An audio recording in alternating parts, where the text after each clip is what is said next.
Il n'aura fallu que 7 petites minutes pour provoquer le plus grand séisme diplomatique entre Paris et Londres depuis l'épisode tumultueux de Suez en 1956. En moins de temps qu'il n'en faut pour infuser un thé anglais, la façade de l'unité occidentale s'est fondue.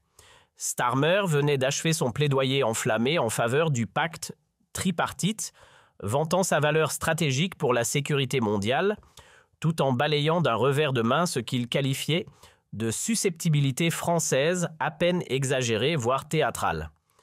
Face à lui, Sébastien Lecornu, impassible, Starmer, campé dans son rôle d'héritier du sang-froid légendaire de Whitehall, arborait ce calme supérieur typiquement britannique, persuadé d'avoir servi une démonstration magistrale de la doctrine post-Brexit. Il ignorait encore qu'il venait d'allumer la mèche d'un incendie diplomatique.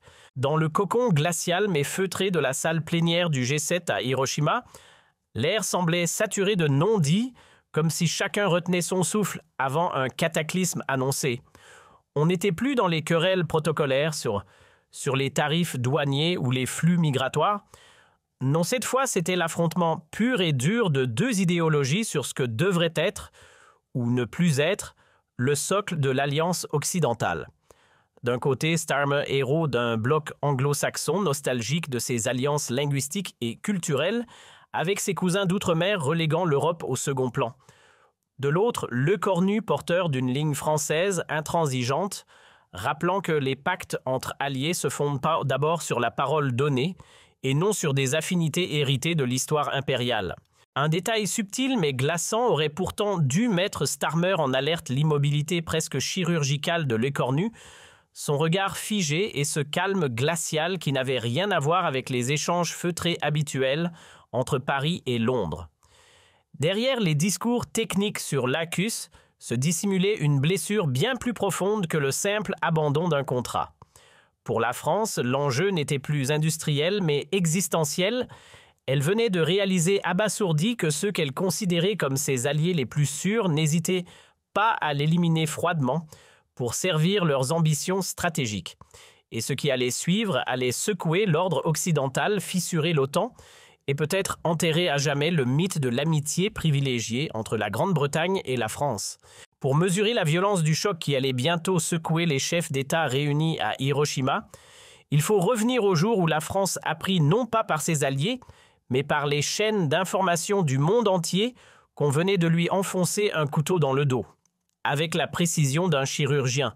Ce matin-là, Naval Group, fierté nationale et joyau de la marine française, poursuivait tranquillement la construction du fameux « contrat du siècle », 12 sous-marins ultramodernes destinés à l'Australie, un accord colossal promis à 3 décennies d'activité à des milliers d'emplois qualifiés et à un rayonnement stratégique dans la région Indo-Pacifique. Paris se rêvait en rempart industriel face à Pékin. Elle allait se réveiller brutalement au cœur d'une humiliation planétaire. Il était exactement 20h45 à Paris quand le téléphone de Florence Parly, alors chef des armées, sonna avec la froideur d'un couperet. À l'autre bout du fil, le ministre australien de la Défense, visiblement mal à l'aise, lui annonça d'une voix pesée que Canberra rompait unilatéralement le contrat signé avec la France. En coulisses, un pacte avait été scellé dans l'ombre avec Londres et Washington. Fin des sous-marins français, place à une technologie nucléaire de pointe, jalousement gardée par les Américains et jamais partagée, en dehors du cercle ultra fermé anglo-saxon. Madame la ministre, nous avons opté pour une alternative technologique. Ce choix ne vise en rien la France, balbutia-t-il, le ton presque coupable. Mais le poignard était déjà enfoncé. 10 années d'étroite collaboration et 35 milliards d'euros partis en fumée balayés sans état d'âme au nom d'un pacte souterrain concocté dans l'ombre par Washington, Londres et Canberra. Une trahison cousue dans le silence mais qui allait déclencher un fracas historique. Paris, piqué au vif, dégaina aussitôt. Pour la première fois depuis la fin du XVIIIe siècle, la France rappela ses ambassadeurs des États-Unis et d'Australie. Macron, le visage fermé, parla d'une trahison au scalpel. Le Drian, quant à lui, n'y alla pas par 4 chemins, c'était une félonie pure et simple. Et fait rare, la fracture partisane s'effaça de l'extrême gauche à la droite conservatrice. Toute la scène politique française fit bloc pour condamner l'outrage anglo-saxon. Mais ce qui fit véritablement grincer des dents à Paris bien plus que le silence des Américains, ou la volte-face australienne, ce fut l'arrogance décomplexée de Londres. Tandis que Boris Johnson fanfaronnait devant les caméras brandissant son Global Britain comme un trophée de chasse post-Brexit, les renseignements français, eux, mettaient lentement au jour le rôle bien plus central et bien moins innocent que les Britanniques avaient joué dans cette manœuvre en coulisses. Contrairement à l'image d'un acolyte docile dans l'ombre de Washington-Londres, c'était en réalité imposé comme le cerveau discret mais déterminé de l'opération. Ce n'étaient pas les États-Unis qui avaient tiré les ficelles, c'était bien la Grande-Bretagne qui avait soufflé à l'oreille de l'oncle Sam l'idée d'écarter Paris pour rebâtir un axe anglo-saxon dominant dans la région Indo-Pacifique. Les services français, en mettant la main sur des dossiers confidentiels, mirent au jour une vérité difficile à digérer dès 2020. Le MI6 avait repéré le contrat naval entre la France et l'Australie comme un caillou gênant dans la chaussure post-Brexit du Royaume-Uni. Et une note interne dévoilée par le Canard enchaîné levait tout doute. La suprématie française dans le domaine naval australien freine nos ambitions stratégiques. Il faut inverser la dynamique et vite. À l'Élysée, la nouvelle avait explosé comme une détonation. Non seulement Londres avait manqué à tout devoir d'information, mais pire encore, elle avait ourdi en secret un plan méthodique pour éjecter la France d'un contrat géopolitique majeur. Ce n'est rien d'autre qu'une opération d'espionnage économique maquillée en pacte stratégique, s'emporta un proche conseiller de Macron furieux. 18 mois plus tard, les plaies restaient béantes et les rapports entre Paris et Londres n'avaient jamais vraiment cicatrisé. Starmer, pourtant élu en promettant une réconciliation avec l'Europe, avait beau multiplier les gestes symboliques, il s'était bien gardé de modifier la ligne dure héritée de son prédécesseur.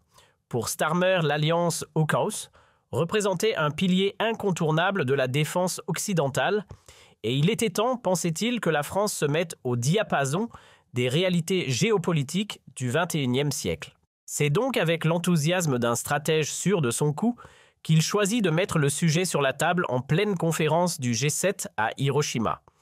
Il espérait rallier les grandes puissances à sa vision. Mauvais calcul, car ce qu'il croyait être une démonstration de leadership allait en réalité offrir à l'écornu le terrain parfait pour une revanche longuement mûrie. Depuis 1 an et demi, le chef du gouvernement français peaufinait méthodiquement cette riposte, comme on prépare un duel attendu.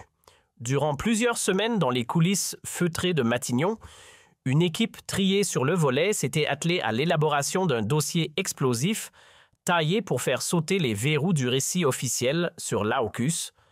Leur mission ne se limitait pas à rappeler la trahison de 2021, elle visait à exposer au grand jour la duplicité soigneusement emballée du storytelling britannique post-Brexit, baptisé Global Britain. Pendant ce temps, dans les locaux ultra sécurisés de la DGSE avenue de Tourville, une cellule d'analystes fouillait jusqu'au moindre mémo confidentiel en quête de la moindre faille à exploiter. À la tête de l'opération, Bernard Bajolet lui-même, l'ex-patron des services secrets français, revenu aux manettes pour orchestrer cette contre-offensive d'une précision chirurgicale. Monsieur le Premier ministre, avait confié Bernard Bajolet à Lecornu lors d'un tête-à-tête classé top secret, nous détenons des éléments irréfutables. Londres a sciemment torpillé les intérêts stratégiques mais français pour faire avancer son propre agenda géopolitique. Ce n'est pas une coopération, c'est une manœuvre hostile habillée en alliance. Les documents rassemblés parlaient Wombi d'eux-mêmes et ils étaient accablants. Entre janvier et septembre 2021, pas moins de 15 rencontres confidentielles avaient eu lieu entre des responsables britanniques, américains et australiens, toutes organisées dans le dos de Paris, et ce, malgré les accords bilatéraux censés garantir transparence et loyauté. Mais le plus révoltant restait à venir. Certaines de ces tractations secrètes avaient eu lieu sous le nez même des Français en pleine scène internationale, alors que Paris croyait encore jouer la carte de la confiance. L'exemple le plus glaçant pendant le sommet du G7, tandis que Macron partageait un déjeuner cordial avec Boris Johnson autour de la relance européenne à quelques mètres à peine, dans une salle voisine du même hôtel, les conseillers britanniques finalisaient, en douce avec leurs homologues australiens, les derniers rouages de l'exclusion française. C'est de la trahison à l'état brut, lâcha un diplomate français la mâchoire crispée. Et pourtant, le pire restait encore à découvrir. L'enquête des services français avait mis au jour un détail glaçant dès les premiers mois de 2021, bien avant que le monde n'entende parler d'AUKUS des géants de l'industrie britannique comme BAE Systems, et Rolls-Royce travaillait déjà dans l'ombre pour se positionner sur le marché australien. Autrement dit, ils connaissaient à l'avance le sort réservé à la France, mais avaient scellé leurs lèvres pour ne pas gâcher le coup d'éclat diplomatique. Une opération de concurrence déloyale orchestrée en haut lieu par l'État britannique. S'indigna Bruno Le Maire, visiblement abasourdi en découvrant l'ampleur de la duplicité. Ils se sont servis d'un pacte militaire comme d'un bélier pour déloger nos entreprises d'un marché parfaitement légitime, une manœuvre en totale contradiction avec les règles du commerce international, avait encore dénoncé Bruno Le Maire le ton glacé. Ces révélations n'avaient fait qu'alimenter davantage la détermination de l'écornu, il fallait faire payer Londres. Le chef du gouvernement français était prêt à transformer le G7 en scène mondiale pour exposer la duplicité britannique et réclamer devant tous les grands réparations pour les entreprises trahies. Et cette offensive n'avait rien d'improvisé, chaque mot, chaque dossier, chaque geste avait été préparé avec une rigueur quasi militaire. Jean-Yves Le Drian, ancien chef de la diplomatie française et témoin privilégié du cataclysme AUKUS, avait transmis à l'écornu tous les rouages de la trahison sans filtre ni détour. Sébastien, ce qui s'est brisé, ce n'est pas juste un contrat à plusieurs milliards, c'est le socle même de la confiance entre alliés occidentaux. Quand ceux qu'on croyait les plus proches vous frappent dans le dos, que vaut encore la parole donnée. Ces mots résonnaient comme un avertissement existentiel. Pour l'écornu, l'enjeu dépassait désormais l'économie, il s'agissait de restaurer l'honneur diplomatique de la France, d'imposer le respect là où l'on avait voulu l'humilier. Starmer apprendra à ses dépens qu'on ne trahit pas la France impunément, lança-t-il à son cercle rapproché. À l'heure dite 15h30 tapante, dans le grand amphithéâtre du sommet du G7 à Hiroshima. Starmer fit son entrée sur l'estrade avec ce mélange de flegme et de confiance que la diplomatie britannique cultive comme un art de vivre depuis l'ère impériale.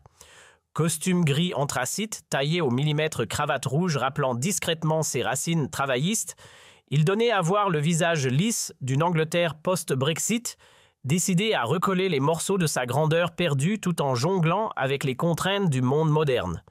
Une posture mesurée entre ambition assumée et héritage diplomatique. « Chers collègues du G7 », lança-t-il d'un ton solennel, sa voix ciselée, dans le marbre de l'élite oxfordienne, marque indélébile de l'aristocratie diplomatique britannique.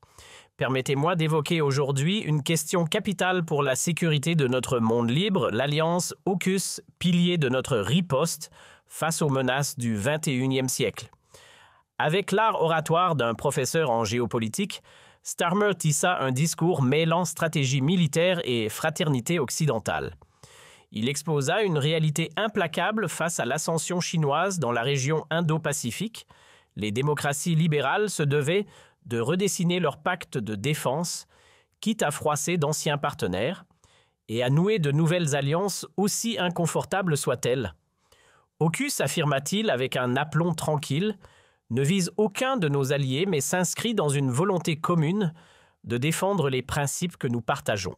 C'est l'incarnation ultime de la synergie technologique entre démocraties, une alliance fondée sur le transfert des avancées les plus sensibles au service d'un ordre mondial stable. Mais c'est la phrase suivante, à peine déguisée en gage de bonne foi, qui fit grincer des dents jusqu'à l'Élysée. Nous comprenons que la France ait pu éprouver une certaine amertume face au changement de cap australien. Néanmoins, dans le monde complexe d'aujourd'hui, certaines décisions doivent être prises vite, discrètement et sans consultation publique. Ce qui compte vraiment, ce n'est pas qui livre les armes, mais que le front démocratique reste soudé face aux régimes autoritaires. La tentative de relativiser l'amertume française n'était pas innocente.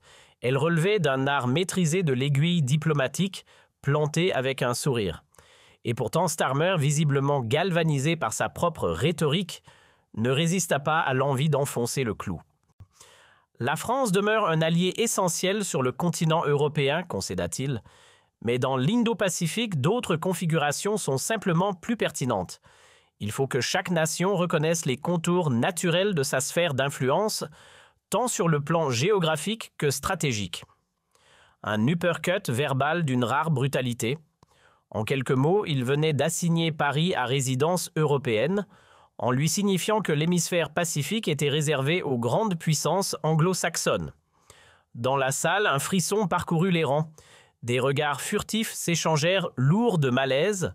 Starmer venait de piétiner un tabou diplomatique et pourtant il n'avait pas encore dit son dernier mot. Interprétant le silence pesant de l'auditoire comme un signe d'adhésion tacite, il décida de pousser sa démonstration à son paroxysme. L'existence même d'AUKUS démontre que le Brexit n'a en rien marginalisé le Royaume-Uni.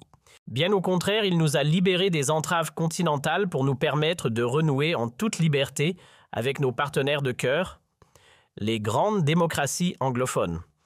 Cette fois, l'offensive n'était plus voilée, c'était une salve directe contre tout le projet européen. En une phrase, Starmer venait de reléguer l'Union à un statut d'encombrant, vestige préférant de loin la compagnie des cousins anglo-saxons dispersés entre les deux océans. Du côté français, les mâchoires se crispèrent, le silence s'épaissit. Le cornu impassible griffonnait calmement quelques lignes comme s'il consignait les preuves d'un crime politique en direct. Pour conclure, le Premier ministre britannique tenta un dernier tour de passe-passe diplomatique. J'ose espérer que nos amis français sauront dépasser leur chagrin légitime pour embrasser une vision élargie de la sécurité partagée. Ce que nous décidons ici, l'histoire s'en souviendra. Quelques applaudissements polis mais glacés vinrent clore le discours. Parmi l'assistance seule, les visages américains et australiens affichaient un enthousiasme non dissimulé comme s'ils savouraient déjà les dividendes d'un pacte parfaitement orchestré. Le reste de la salle figée pesait chaque respiration.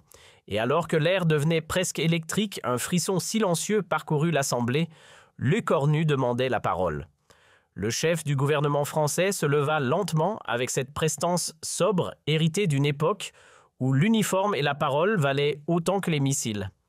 Il gravit les marches de la tribune sans précipitation, planta ses yeux dans ceux de Starmer et d'un ton à la fois calme et tranchant, lança une phrase qui allait bientôt résonner dans les annales diplomatiques du monde occidental.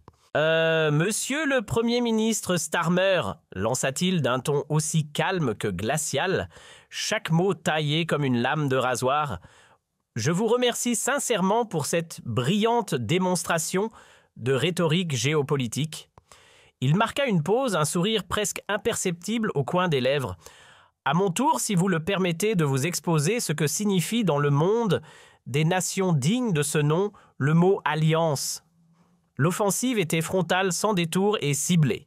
D'un geste lent, il sortit un épais dossier noir de sa serviette, le posa sur le pupitre comme un juge dépose une pièce à conviction.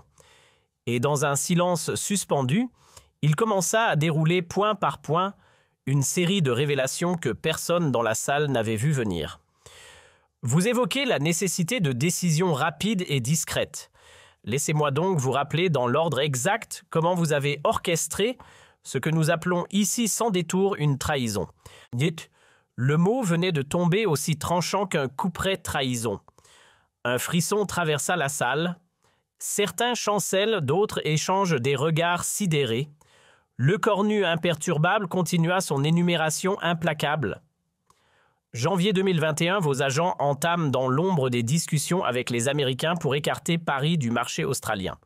Mars de la même année, BAE Systems et Rolls-Royce, comme par hasard, lancent discrètement la préparation de leurs propositions destinées à Canberra. Juin, pendant que le président Macron partage un déjeuner cordial avec Boris Johnson au sommet du G7 en Cornouailles, vos émissaires filent en catimini dans un hôtel voisin pour finaliser des accords avec les Australiens. À chaque date, un silence plus lourd. Chaque mot claquait comme une gifle. L'effet était foudroyant. Starmer tenta de reprendre le contrôle. « Monsieur le Premier ministre, permettez-moi de... » Mais il n'eut pas le temps de finir. Le cornu le coupa net d'un ton glacial. « Ce que vous appelez des allégations, nous les appelons des preuves, et elles proviennent directement de nos services de renseignement. » Puis, sans relâche, il poursuivit l'attaque. « Septembre 2021, vous dévoilez l'alliance AUKUS au monde entier sans même daigner informer la France. Nous l'avons découvert dans les journaux. Résultat, un contrat de 65 milliards d'euros qui s'évapore, 4000 postes, sacrifier une décennie de coopération balayée en un communiqué. Et vous osez qualifier cela de réalignement stratégique? L'atmosphère était devenue électrique. Plus personne ne respirait sans prudence. Chaque mot de Lecornu tombait comme un verdict. Starmer, pris de court, tenta de sauver la face. Ce qui compte, c'est de rester unis face à la Chine. Mais Lecornu le coupa net la voix vibrante d'une colère contenue. L'unité. Vous osez parler d'unité alors que vous avez planté un couteau dans le dos de vos propres alliés. Vous avez exploité nos échanges d'informations pour torpiller nos offres.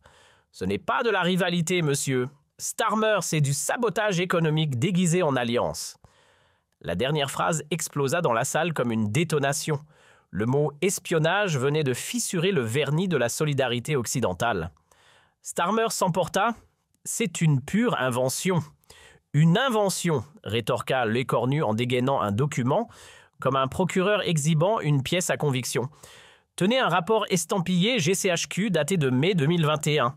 Il détaille nos propositions techniques. Dites-moi comment un tel document a-t-il atterri entre vos mains si ce n'est par des moyens, disons, peu diplomatiques. » Le silence dans la salle se fit lourd.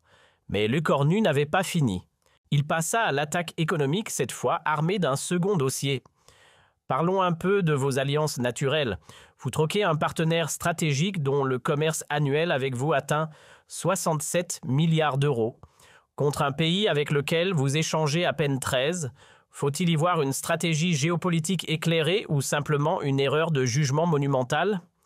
Ces chiffres impitoyables avaient déjà ébranlé la façade diplomatique britannique, mais Lecornu visait plus haut atteindre l'âme du vieux patriotisme britannique. Monsieur le Premier ministre souffrait que je vous rafraîchisse la mémoire sur certains épisodes que l'histoire n'a pas effacés. Son ton se fit grave, presque cérémonial. Lorsque Londres croulait sous les bombes de la Luftwaffe qui s'est dressée à vos côtés, la France libre du général de Gaulle, le jour où vos soldats foulaient les plages de Normandie qui combattaient à vos côtés les forces françaises. Et lorsque vous défendiez les Malouines devant le Conseil de sécurité, quel pays vous a tendu la main? La France. Chacune de ces références historiques résonnait comme une claque donnée à ceux qui auraient osé oublier la loyauté française. Dans la salle, les chefs d'État, tous nourris à l'histoire des alliances, ne pouvaient en lâcher leur trouble face à ces rappels cinglants. Lecornu enchaîna la voix chargée d'une colère contenue mais tranchante. « Voilà donc comment vous honorez notre fidélité, par des écoutes clandestines, des coups bas diplomatiques et une mise à l'écart déguisée sous le masque hypocrite d'alliance soi-disant naturelle. Si c'est ça votre conception de l'amitié, monsieur Starmer, alors vos adversaires doivent être de bien meilleure compagnie. » Le coup était parfaitement placé, et dans la salle, quelques rictus amusés trahissaient un certain plaisir coupable. Starmer, le teint devenu cireux, tenta maladroitement de recentrer le débat. Les enjeux dans la région Pacifique sont majeurs. Mais Lecornu lui coupa la parole sans ménagement. « Ah, justement, parlons-en de cette région que vous semblez si bien connaître. Savez-vous que la France n'est pas un simple invité là-bas, mais un résident permanent? Entre la Nouvelle-Calédonie, la Polynésie française et Wallis et Futuna, ce sont 2 millions de Français qui vivent au cœur du Pacifique. Et vous venez nous expliquer que nous serions étrangers à sa sécurité. Monsieur le Premier ministre commençait donc par ouvrir un atlas avant de prétendre nous expliquer la carte du monde. Ce rappel cartographique avait laissé Starmer sans voix, son raisonnement balayé par une réalité implacable. Mais Lecornu n'en avait pas fini, il gardait sa cartouche la plus percutante pour la fin. Ce qu'il y a de plus alarmant, monsieur le Premier ministre, ce n'est pas la perte d'un contrat ou d'une alliance commerciale. C'est le sabotage pur et simple de la confiance entre alliés. Dites-moi comment construire une coopération saine avec des partenaires qui vous mentent en face, vous surveillent, dans l'ombre et vous abandonnent dès que leurs intérêts changent de cap. Et puis il lâcha la phrase que personne n'oublierait. L'AUKUS, monsieur Starmer, ce n'est pas une alliance. C'est un club fermé d'anglophones nostalgiques de leur empire, incapables d'envisager la France comme un partenaire à part entière. Mais entendez ceci, la France n'ira plus jamais quémander l'amitié de Londres. Vous avez fait vos choix, nous ferons les nôtres. Un mutisme glaçant s'abattit sur la salle, lourd comme un verdict. Starmer, d'ordinaire 6 mètres de lui, paraissait vidé de cette superbe qui faisait sa réputation. Il balbutia quelques mots convenus sur la nécessité du dialogue, mais même sa voix semblait se dérober, comme si elle refusait de cautionner ce naufrage. L'impact fut fulgurant. À peine quelques heures plus tard, les extraits de cette joute diplomatique avaient enflammé les réseaux sociaux, pulvérisant les compteurs d'audience sur toutes les chaînes d'infos en continu. Le duel Lecornu-Starmer devint instantanément viral, brandi par les uns comme un symbole de l'orgueil retrouvé de la France et par les autres comme le signe avant-coureur d'une implosion imminente du bloc occidental. Une chose était certaine, le monde venait d'assister à une rupture historique en direct. Au sein du Royaume-Uni, la déflagration médiatique fut immédiate, révélant au grand jour les profondes fractures politiques du pays. D'un côté, les tabloïds conservateurs, The Telegraph en tête, bientôt suivi par The Times, s'empressèrent de peindre Lecornu en caricature du diplomate français arrogant, accusant Paris d'avoir orchestré une scène de théâtre géopolitique digne d'un ultimatum. À l'inverse, la presse progressiste adopta un ton bien plus mesuré dans les colonnes du Guardian ou de The Independent. Certains éditorialistes admettaient à demi-mot que la colère française n'était pas totalement infondée. Mais le vrai coup de semonce pour Starmer vint de la rue. Un sondage express signé YouGov, publié à peine 2 jours après l'épisode d'Hiroshima, révélait que 43% des citoyens britanniques estimaient que leur propre gouvernement avait mal géré la relation avec la France dans l'affaire AUKUS. Un chiffre qui ne laissait planer aucun doute, l'opinion publique elle aussi doutait de la loyauté de Whitehall. Tandis que la popularité de Starmer vacillait sous le poids des critiques internes, la situation en France prenait une tournure diamétralement opposée. Un véritable raz-de-marée d'approbation, d'après un sondage IFOP, plus de 80% des Français soutenaient sans réserve la fermeté affichée par leur Premier ministre. C'était du jamais vu un chef de gouvernement français qui, sans sourciller, remettait Londres à sa place devant les caméras du monde entier, et ce courage, toute tendance confondue, séduisait les citoyens. À droite comme à gauche, les clivages s'effaçaient derrière un rare élan d'unité nationale. Marine Le Pen exultait devant ce qu'elle appelait la renaissance de l'orgueil tricolore. Jean-Luc Mélenchon, lui, se félicitait d'avoir vu un coup d'arrêt à l'arrogance anglo-saxonne. Et même Valérie Pécresse, peu suspecte de populisme, admettait que Lecornu avait su relever l'honneur de notre pays avec dignité. Une scène politique en cœur, pour une fois. Ce sursaut d'unité nationale, chose aussi précieuse que rare sous la VE République, donnait à Lecornu un poids inédit dans les arènes diplomatiques. Mais c'est de l'autre côté de l'Atlantique que l'onde de choc fut peut-être la plus percutante. Aux États-Unis, l'administration Biden se retrouvait prise dans un numéro d'équilibriste délicat coincé entre 2 piliers de son alliance transatlantique. La Maison-Blanche tenta tant bien que mal de tempérer la tempête médiatique, multipliant les déclarations creuses appelant au calme. Mais les accusations explosives sur les pratiques d'espionnage des Britanniques, lancées en pleine lumière par Lecornu, la mettaient dans une position embarrassante. Comment condamner les agissements de Londres sans révéler l'ombre de Washington derrière le rideau dilemme diplomatique, silence radio? Mais le coup de semonce le plus préoccupant vint du cœur même du pouvoir législatif américain. Sur les bancs du Capitole, des voix s'élevèrent pour remettre en question les effets à long terme d'AUKUS sur la cohésion transatlantique. Chris Murphy, figure influente du Parti démocrate, mena la charge en appelant à un audit stratégique de cette alliance tripartite, jugée potentiellement toxique pour l'unité du bloc occidental face aux appétits grandissants de Pékin et Moscou. Résultat, 6 mois après l'affrontement retentissant d'Hiroshima, les rapports entre Paris et Londres atteignaient un niveau de froid glacial inédit depuis le traumatisme diplomatique de la crise de Suez. Ébranlé par la tempête diplomatique qu'il avait lui-même déclenchée, Starmer se retrouva dans le viseur de son propre camp. Dans les couloirs feutrés de Westminster, certains membres de son gouvernement, bien que prudemment anonymes, ne cachaient plus leur frustration pourquoi avoir jeté de l'huile sur le feu avec Paris. Une erreur stratégique, murmurait-on, qui coûtait cher en crédibilité. Pendant ce temps, Lecornu récoltait les fruits d'une posture jugée exemplaire. Son bras de fer avec Londres mené sans trembler avait conquis bien au-delà des frontières françaises. À Bruxelles, lors du Conseil européen suivant plusieurs chefs d'État, vinrent discrètement lui glisser quelques mots d'admiration. Enfin, un dirigeant qui savait parler fort, sans perdre son sang-froid. Grâce à cette ovation continentale, la France vit soudain son poids diplomatique grimper en flèche sur les sujets les plus brûlants, défense commune, souveraineté stratégique, dialogue avec Pékin. Sur tous les fronts, la parole parisienne gagnait en autorité, non plus tolérée mais véritablement sollicitée. Ce qui s'était joué en 7 minutes sur le sol japonais allait avec le recul s'imposer comme un moment charnière dans la redéfinition des équilibres transatlantiques.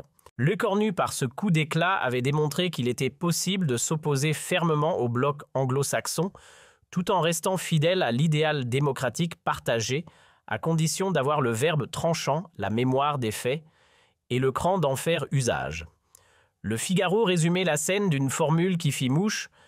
En 7 minutes, Lecornu a redonné sa superbe à la diplomatie tricolore et prouvé que certaines infidélités internationales ne restent pas sans réponse. Fini le temps où Paris avalait sans broncher les coups venus de Londres. Pourtant, derrière cette riposte fulgurante se dissimulait une stratégie longuement peaufinée, élaborée dans l'ombre par une poignée d'initiés. Ce que le monde a vu à Hiroshima n'était que la partie émergée de l'iceberg. La genèse de cette riposte tricolore remontait à 8 mois plus tôt dans les entrailles feutrées de la DGSE boulevard Mortier. C'est là, dans une atmosphère aussi tendue qu'un thriller d'espionnage, qu'un plan d'envergure fut enclenché pour mettre à nu les mécanismes opaques de l'entente AUKUS. Baptisé Dédale, clin d'œil mordant au dédale de contre-vérité tissé par Londres, cette opération de contre-espionnage avait mobilisé discrètement une escouade de 30 agents aguerris infiltrés de Washington à Canberra, en passant par Whitehall et d'autres capitales clés. La mission reposait sur une double ambition. D'un côté, il s'agissait de remonter avec une précision chirurgicale le fil des événements afin de retracer pas à pas les responsabilités dans ce que Paris considérait déjà comme une trahison stratégique. De l'autre, il fallait accumuler des preuves solides impossibles à balayer d'un revers de main, démontrant l'ingérence économique britannique dans les affaires industrielles françaises. Lors du tout premier briefing, le patron de la DGSE planta le décor avec un calme glacial. « Monsieur le Premier ministre, cette humiliation ne peut rester sans réponse. Mais pour frapper juste, il nous faut une cartographie détaillée des coupables, des dates, des méthodes. L'opération que nous lançons nous donnera les cartouches pour pulvériser la crédibilité du Royaume-Uni aux yeux du monde. » L'opération Dédale livra bien plus que ce que Paris avait osé imaginer. Grâce à une série d'infiltrations méticuleuses dans les systèmes de communication de plusieurs géants de la défense britannique, habilement croisées avec des interceptions diplomatiques classiques, les services français réussirent à assembler un tableau saisissant de manipulations en coulisses, révélant une trahison méthodique et préméditée. Mais c'est un document en particulier qui fit l'effet d'une bombe, une note confidentielle estampillée MI6, datée du 18 janvier, dont le contenu allait mettre le feu aux poudres. Ce n'était pas une simple fuite, mais une bombe diplomatique à retardement. Le document en question, transmis par un agent français infiltré au cœur même de l'appareil britannique, levait le voile sur une opération classée top secret, baptisée sans détour Pacific Crown. Son but, faire taire la voix de la France dans l'Indo-Pacifique coûte que coûte. Mais le plus glaçant restait noir sur blanc dans le mémo primo-écarté Naval Group du deal australien, en vantant une supériorité technologique britannique. Secundo marginalisait Paris dans toutes les grandes conversations stratégiques régionales. Tertio prouvait au monde que le Royaume-Uni version post-Brexit n'a rien à envier au rêve d'empire de la diplomatie française. Un plan méthodique assumé presque clinique dans sa volonté d'effacer l'empreinte tricolore. Ce document explosif ne fit que mettre noir sur blanc ce que Paris murmurait depuis des mois. AUKUS n'était pas né d'une inquiétude stratégique face à Pékin, mais d'une volonté froide de reléguer la France au second plan pour redorer le blason britannique post-Brexit. Une manœuvre de prestige plus que de défense. En feuilletant les pages du mémorandum, Bruno Le Maire avait eu ce commentaire cinglant à mi-chemin entre la colère et la lucidité. On appelle ça une agression économique travestie en partenariat militaire. Cependant, Dédale n'avait pas seulement levé le voile sur le dessous des cartes d'AUKUS. Ce coup de filet du renseignement français avait mis à nu une série d'actions pour le moins compromettantes. Pas moins de 23 cas distincts d'espionnage menés par Londres contre des fleurons industriels tricolores furent recensés. Dassault, Safran, Airbus, aucun pilier de l'armement français n'avait échappé à cette surveillance acharnée. Un harcèlement technologique méthodique orchestré depuis l'ombre par les alliés d'hier. Parmi les révélations les plus sidérantes, une affaire fit bondir jusqu'au plus stoïque celle des tractations discrètes entre Dassault et le gouvernement indien autour du contrat Rafale. Pendant près d'un semestre, les conversations confidentielles échangées entre Paris et New Delhi furent méthodiquement captées et déchiffrées par le GCHQ. Cerise sur le gâteau, ces données ultra-sensibles furent ensuite gracieusement transmises à BAE Systems afin que l'entreprise britannique affine une offre concurrente. C'est du sabotage industriel en costume-cravate validé par l'État, s'emporta alors Éric Trappier, patron de Dassault, furieux. Quand le rapport Dédale atterrit sur le bureau présidentiel, Emmanuel Macron accusa le coup. La stupeur laissa vite place à une colère froide. Lors d'un conseil de défense réuni en urgence à l'Élysée, il laissa éclater son indignation. Comment oser se dire allié tout en plaçant nos communications sur écoute? Où est passée la loyauté entre nations supposément amies? Puis, se tournant vers ses ministres, le ton encore plus tranchant, cette hypocrisie britannique doit avoir un coût. Et ce coût, c'est à nous de le leur faire payer. C'est dans cette atmosphère électrique presque guerrière que les Cornus s'étaient vus confier une mission aussi claire que redoutable, déclencher une contre-offensive diplomatique sans précédent. Il ne s'agissait plus simplement de grincer des dents face à l'accord AUKUS, mais bien de démonter pièce par pièce le double jeu de Londres sous les projecteurs internationaux, de manière à leur couper toute envie de recommencer. Pour ce faire, le ministre avait rassemblé une cellule ultra-stratégique composée des plus fins connaisseurs de la mentalité anglo-saxonne, triés sur le volet parmi diplomates, analystes et anciens du renseignement. Parmi les têtes pensantes de cette cellule d'élite, Sylvie Berman faisait figure d'atout-maître. Ex-ambassadrice à Londres et experte chevronnée du théâtre politique britannique, elle avait su décrypter les failles mentales du pouvoir d'outre-Manche. Lors d'un échange discret dans un salon feutré de Matignon, elle avait confié à voix basse « Monsieur le Premier ministre, il faut comprendre que l'élite britannique a une allergie historique à l'idée d'être perçue comme déloyale. Ils ont bâti leur prestige diplomatique sur le mythe du gentleman fair play. S'ils sont publiquement exposés pour avoir espionné un allié, c'est toute leur façade morale qui s'effondre. Et croyez-moi, ça fera bien plus mal qu'un simple désaccord politique. » Ce diagnostic psychologique devint le fil rouge de la riposte française. Il ne s'agissait plus simplement de dénoncer AUKUS ou de se plaindre de l'exclusion Luc Cornu comptait porter le coup, là où ça ferait le plus mal dans le cœur de l'arrogance britannique. Dévoiler les preuves de surveillance, c'était ôter le masque du gentleman au flegme légendaire et révéler le visage bien moins reluisant d'un espion sans scrupules. Pour affûter l'angle militaire de cette offensive, Le Cornu fit appel à une figure redoutée, l'amiral Pierre Vendier, ancien patron de la Marine nationale, homme de stratégie fine et de contre-attaque bien ciblée. Sébastien, cette affaire d'AUKUS n'a aucun sens du point de vue militaire, avait confié Vendier d'un ton tranchant. Les sous-marins à propulsion nucléaire, qu'ils soient estampillés UK ou USA, ne verront pas l'eau du Pacifique avant une décennie. Ils ont troqué l'efficacité opérationnelle contre une démonstration de virilité géopolitique. Cette évaluation implacable ne faisait que cimenter la position française. AUKUS n'était pas seulement une trahison entre alliés, c'était une bévue stratégique de grande ampleur qui risquait de fragiliser tout l'édifice de défense occidental dans cette zone cruciale.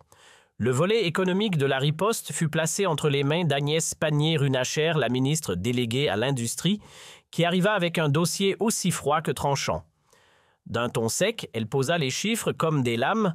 Un contrat de 65 milliards d'euros parti en fumée, c'est ni plus ni moins qu'un an de budget pour notre éducation nationale. Puis elle enfonça le clou, 4 000 emplois directs rayés de la carte et jusqu'à 12 000 autres sur la sellette. Pour asseoir leur posture impériale, les Britanniques n'ont pas hésité à broyer des vies françaises. La stratégie française prit alors une tournure méthodique. Chaque domaine avait son maître d'œuvre. L'économie fut confiée à Agnès Pannier-Runacher, la ministre déléguée à l'industrie dont la rigueur faisait trembler jusqu'au tableur d'Excel. Elle présenta un dossier d'une précision chirurgicale où chaque chiffre claquait comme une accusation. 65 milliards d'euros envolés, soit l'équivalent d'1 an de budget pour nos écoles, lança-t-elle d'un ton glacial. 4 000 emplois directs sacrifiés, 12 000 autres sur le fil. Puis, levant les yeux, Londres a sacrifié des vies françaises sur l'autel de ses ambitions géopolitiques. Et ils appellent ça une alliance. C'est Anne-Sophie Bradel, la tête pensante de la communication à Matignon, qui orchestra la dimension numérique de l'offensive. Avec le calme méthodique d'une stratège du XXIe siècle, elle présenta son plan « Monsieur le Premier ministre, la diplomatie à huis clos appartient à un autre temps. Aujourd'hui, ce sont les réseaux qui dictent le tempo, les peuples jugent avant les chancelleries. » Puis un sourire fin aux lèvres « Si nous transformons Starmer en incarnation vivante de la perfidie britannique, la bataille médiatique sera déjà remportée avant même que Londres ne puisse riposter. » Cette approche fondée sur la guerre de l'opinion plutôt que sur les notes verbales représentait une petite révolution pour la diplomatie française, longtemps enfermée dans ses codes feutrés et ses salons dorés. Pourtant, le monde avait changé. Face à la maîtrise redoutable des anglo-saxons en matière d'influence numérique, Paris avait compris qu'il fallait désormais parler leur langue, celle des écrans, des hashtags et des récits viraux, pour ne plus se laisser dicter le tempo. Rien n'avait été laissé au hasard. L'équipe de Lecornu, digne d'un état-major en temps de guerre, avait élaboré un plan de riposte aux multiples embranchements, anticipant chaque mot, chaque haussement de sourcil de Starmer. S'il ose nier l'espionnage, on dégaine les preuves. S'il tente de minimiser les pertes économiques, on brandit les visages des ouvriers licenciés.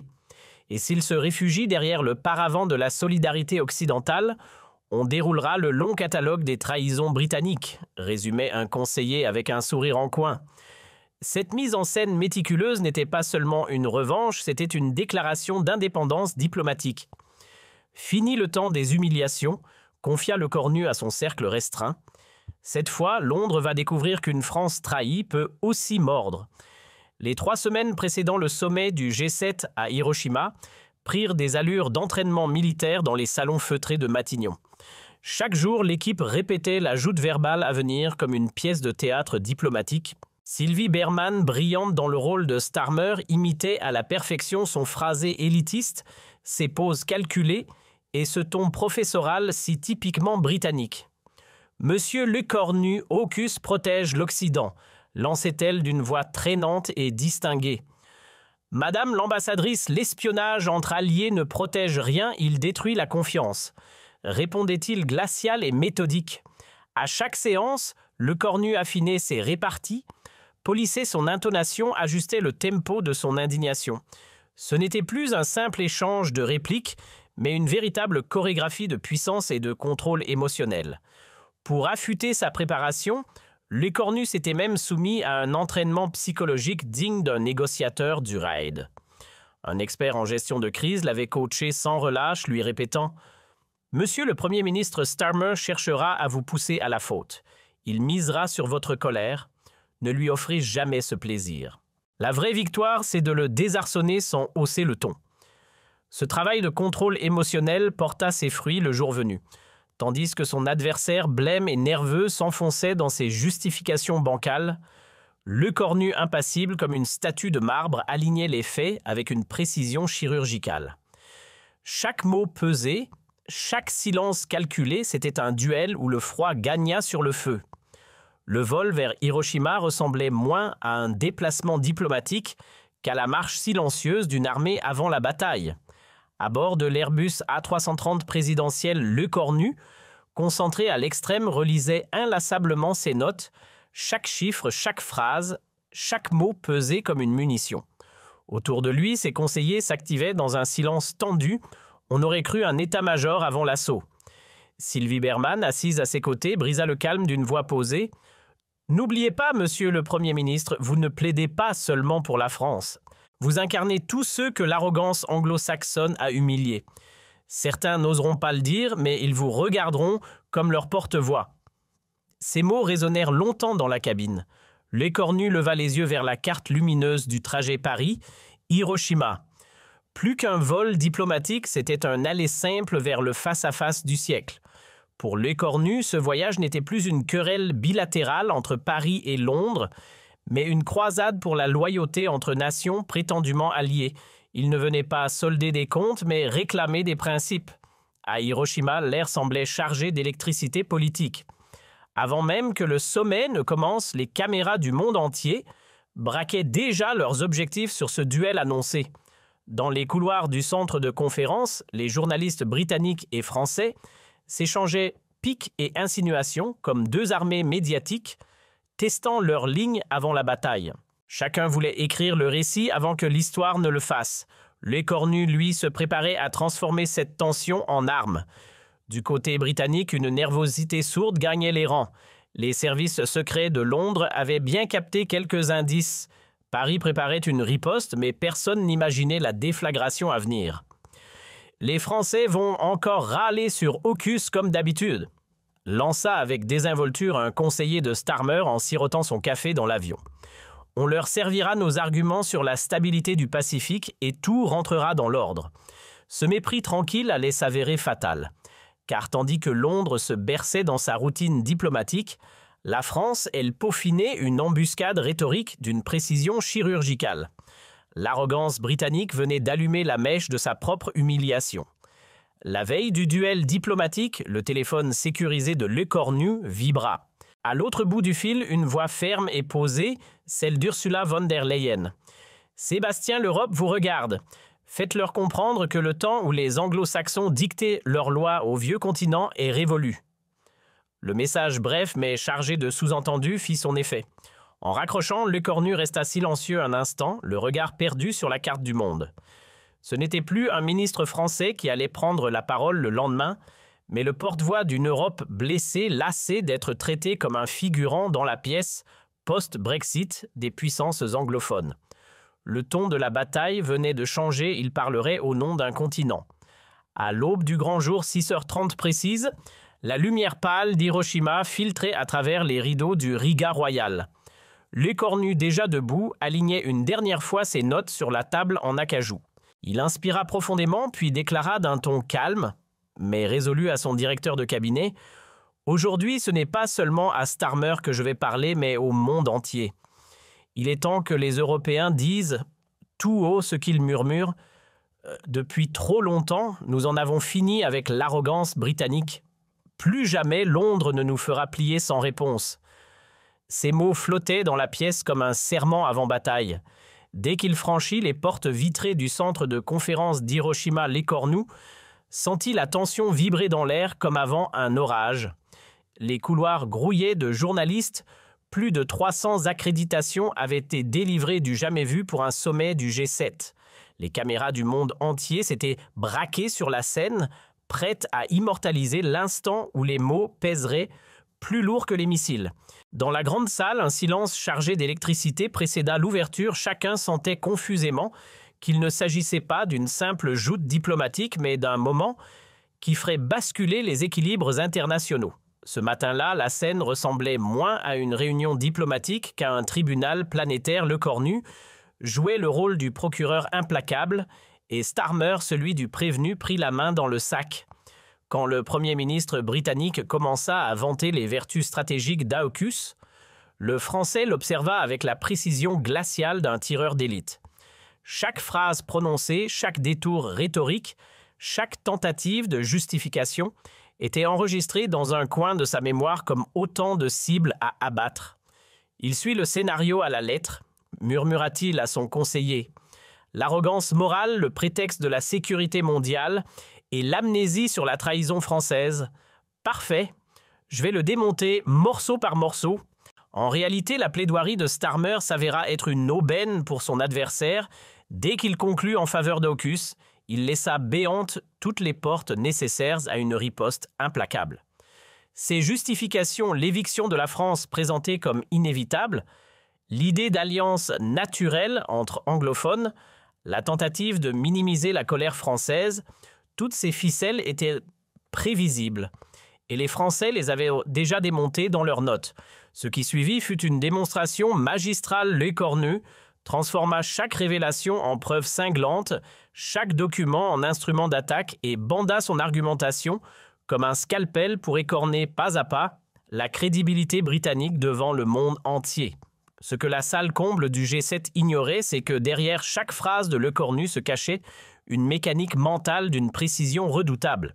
Rien n'était laissé au hasard, chaque pic, chaque silence, chaque haussement de sourcils faisait partie d'un plan psychologique finement orchestré.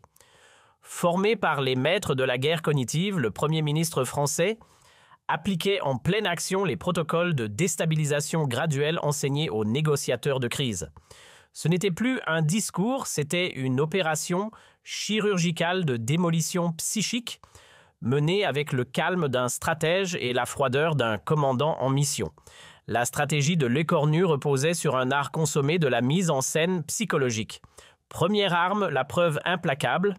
À chaque coup porté, une pièce à conviction tombait sur la table, annihilant toute possibilité de déni. Deuxième mouvement, la montée en tension. Les révélations s'enchaînaient avec une intensité croissante jusqu'à l'explosion finale, celle de l'espionnage économique, véritable coup de massue diplomatique. Troisième manœuvre, la bascule des rôles. Plutôt que de répondre, Lecornu obligeait Starmer à s'expliquer, inversant subtilement la dynamique du pouvoir. Et enfin, la frappe morale en rappelant les moments de fraternité entre Londres et Paris.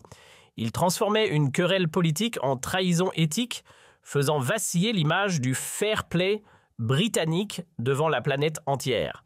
C'est cette précision chirurgicale, cette orchestration millimétrée du verbe et du geste qui fit de l'intervention de Lecornu un séisme diplomatique d'une rare intensité.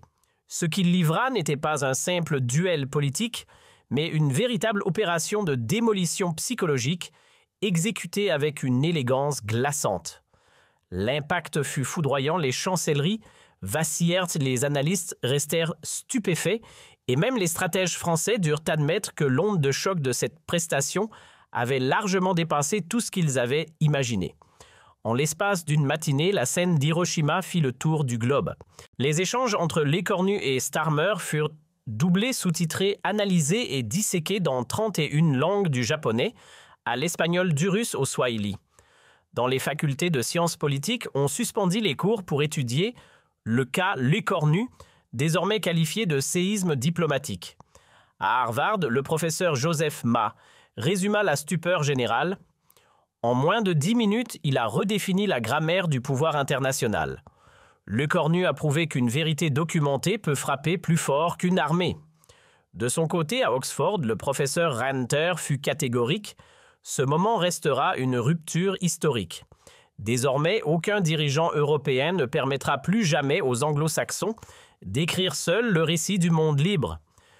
Cependant, ce ne furent ni les médias ni les chancelleries qui prirent le mieux la mesure de l'événement, mais bien les services de renseignement eux-mêmes. Dans leurs bureaux feutrés, on parlait d'un véritable cataclysme stratégique, car en brandissant devant le monde entier des documents classés secrets provenant du renseignement britannique, Lecornu venait de pulvériser un interdit vieux de plusieurs décennies. Les Français viennent de casser un code sacré, confia un haut responsable de la CIA encore incrédule. En exposant au grand jour l'espionnage entre alliés, ils n'ont pas seulement brisé une règle, ils ont réécrit le manuel de la diplomatie moderne. Cette audace française proche de l'hérésie diplomatique fit tache d'huile à une vitesse vertigineuse. À Berlin, certains responsables s'autorisèrent pour la première fois à évoquer publiquement les vieilles blessures laissées par les écoutes américaines depuis l'affaire Snowden. À Rome, le gouvernement exigea des clarifications immédiates sur les manœuvres d'espionnage économique menées par Londres contre plusieurs de ses fleurons industriels. Peu à peu, un vent nouveau souffla sur le vieux continent, celui d'une Europe qui cessait de courber l'échine et osait enfin demander des comptes à ses propres alliés. Un semestre plus tard, les secousses de ce duel d'Hiroshima résonnait encore dans toutes les capitales. Si la glace persistait entre Paris et Londres, c'était une froideur assumée, presque revendiquée. Car dans le silence diplomatique, la France avait gagné ce qui ne s'achète pas, du poids du respect, et une aura nouvelle sur la scène mondiale. Le Cornu, lui, n'était plus simplement un Premier ministre, il incarnait désormais l'Europe, qui relève la tête, celle qui parle d'égal à égal avec Washington et Londres. Une Europe souveraine, sûre de sa valeur, qui n'accepte plus les gifles masqués sous le mot « alliance ». Mais au-delà des querelles et des discours, c'est une transformation bien plus profonde qui prit racine. L'affaire AUKUS, en dévoilant la fragilité des alliances dites « fraternelles », provoqua un électrochoc salutaire sur le vieux continent. Pour la première fois depuis des décennies, les Européens cessèrent de croire que Washington ou Londres voleraient toujours à leur secours. De Paris à Berlin, un même constat s'imposa. Si l'Europe voulait peser dans le monde, elle devait se doter de sa propre épée, de ses propres technologies, et cesser de louer la protection d'autrui. Ainsi naquit dans les coulisses de la désillusion l'idée d'une défense européenne véritablement souveraine, ce que certains surnommèrent bientôt la Révolution française de la diplomatie, atteignit son apogée à Prague un soir de décembre chargé d'histoire.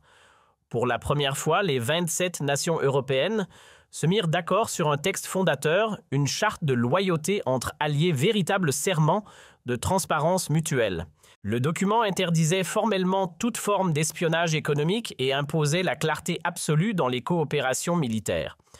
Née des braises encore chaudes de la querelle franco-britannique, cette charte posait une vérité simple mais redoutable. La confiance n'est plus un mot creux dans les communiqués officiels, elle doit désormais se mériter, preuve après preuve. Le choc Le Cornu a brisé le mur du silence européen, observa Wolfgang Schinger, ex-président de la conférence de Munich sur la sécurité. L'Europe désormais n'a plus peur de dire non même à Washington ou à Londres lorsque sa propre voix est en jeu. Ce que beaucoup croyaient impossible devint réalité, un continent longtemps fragmenté parlait enfin d'un ton ferme et uni. Pour la première fois depuis des générations, l'Union européenne ne se présentait plus en élève docile des anglo-saxons, mais en puissance souveraine consciente de sa force et résolue à la défendre. Quant à Sébastien Lecornu, il avait franchi les frontières de la politique nationale pour entrer dans la légende diplomatique. Il n'était plus seulement le Premier ministre d'un pays, il incarnait la voix d'une Europe qui relève la tête. Face aux intrigues anglo-saxonnes, son intervention lors du G7 d'Hiroshima fut érigée en référence universelle, un cas d'école mêlant audace et sang-froid, démontrant qu'on peut renverser la hiérarchie des puissances sans élever le ton simplement par la précision des mots et la justesse des faits. L'histoire se souviendra qu'en ce jour de mai 2026, sous les lumières froides d'une salle de conférence à Hiroshima, un homme seul, sans autre arme que la vérité, fit vaciller tout l'édifice de l'arrogance britannique. Ce fut bien plus qu'un affrontement diplomatique, c'était la revanche du courage sur le cynisme, de la clarté, sur la manipulation. Ce jour-là, Sébastien Lecornu ne défendait pas seulement la France, il traçait le sillon d'une Europe nouvelle, lucide et indépendante, enfin décidée à parler d'égal à égal avec les puissances qui trop longtemps l'avaient traité en vassal.